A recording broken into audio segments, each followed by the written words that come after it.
Showtime. So you talked about earlier before the fight. You talked about how Crawford's going to have to make Spence get uncomfortable. Make him get uncomfortable. How does he make him get uncomfortable? What's the key to that? I think the key to making Errol uncomfortable is not allowing him to touch you. Errol is one of those kind of fighters that as long as I touch you, I feel success coming. You know, it could be the shoulders, it could be the chest, it could be the stomach, it could be the side of the head, the neck, the chin. As long as Errol is touching, it could even be your gloves. As long as he's touching you, he can see success. If you don't allow him to touch you, he'll start to say, I gotta find it, I gotta find it. Is it the ring generalship? Is it athleticism? How does he prevent allowing to get touched like that? Because that's a consistent drop. You would say ring generalship, but that's also a matter of the intelligence as well. You know, you counter punching your movement, or you know, you get on the inside and you tie him up. You know, I think there's multiple ways to stop Errol from touching.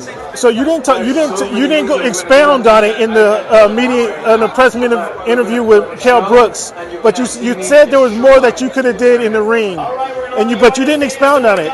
What more as from a boxer point of view? To Terence?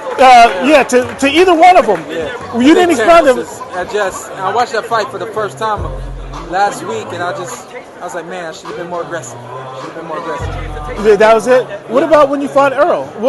Errol was just a moment, you know, when my hand was down and I was throwing a punch and got caught, you know. Okay. We all know that if that punch doesn't land and I don't go down throughout that fight, I win that fight.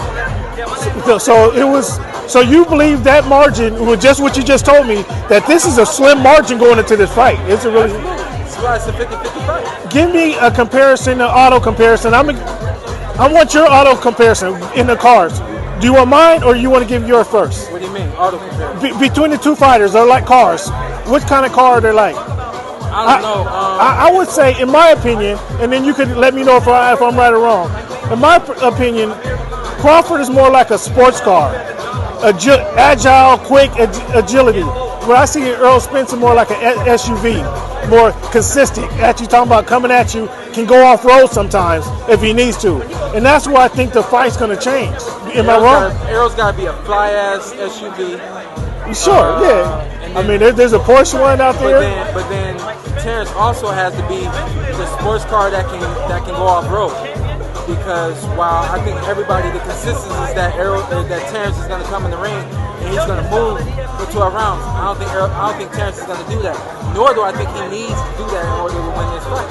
But when you talk about a sports car, you're talking about him being a fast-moving car. I don't think he has to be moving the entire night in order for him to beat Errol Spence.